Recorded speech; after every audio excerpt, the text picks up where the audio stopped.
A freak blizzard traps our town. 3 days of snow. Except we've been buried for 3 months. We dug ourselves out this morning, checked our phones. March 15th. We went in December 12th. 3 months gone.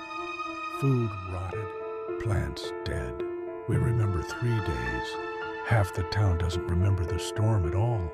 They say they've been living normally, going to work, school, life, but we were buried, all of us.